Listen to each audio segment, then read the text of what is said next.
আসসালামু আলাইকুম ওয়াৰাহমাতুল্লাহি ওয়াবাৰাকাতু।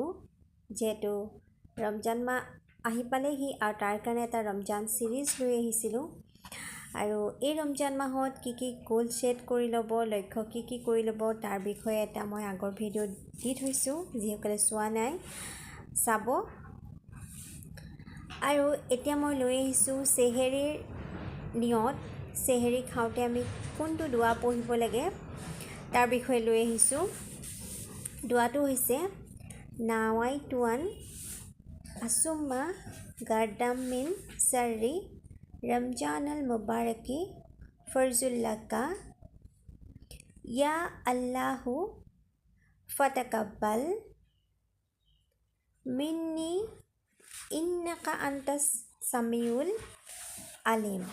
এইটো হৈছে আমি যেতিয়া চেহেৰী খাই ৰাতি খানা খাই হৈ যাব, তাৰ পাছত আমি মুখ ধুই দাঁত ব্ৰাছ কৰাৰ পাছত আমি এই দোৱাটো পঢ়িব লাগিব।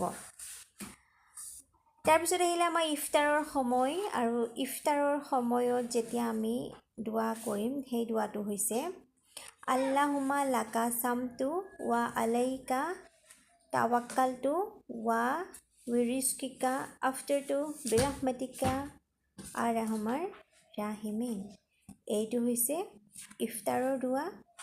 আৰু ইফতাৰ কৰাৰ আগতে আল্লাহৰ ওচৰত আপোনালোকৰ যিমান আশা আছে দোৱা কৰক, নিশ্চয় আল্লাহে আপোনালোকৰ সকলো ধৰণৰ দোৱাসমূহ কবুল আৰু মঞ্জুৰ কৰিব।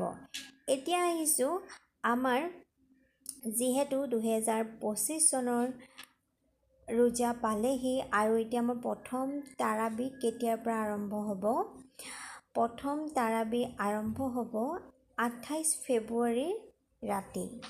যেতিয়া আমাৰ 28 ফেব্ৰুৱাৰী ৰাতি হ'ব, আমি প্ৰথম তাৰাবি পঢ়িম আৰু ৰাতিলৈ আমি চেহেৰী খাম আৰু 1 মাৰ্চৰ দিনাখন আমাৰ প্ৰথম ৰোজা মুখত থাকিব।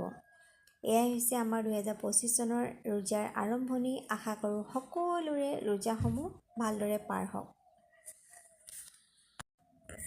যদি ভাল লাগে ভিডিঅ'টো শ্বেয়াৰ কৰিব, কমেণ্ট কৰিব আৰু লগতে এটা ভাল লাগিলে লাইক কৰিব। আৰু কেনেকুৱা হৈছে জনাবচোন, আৰু অকণমান হ'লেও কিবা এটা শিকিলে মোৰ নিজকে ভাল লাগিব। আজিলৈ আহোঁ। আসসালামু আলাইকুম ওয়া ৰাহমাতুল্লাহি ওয়া বাৰাকাতুহু।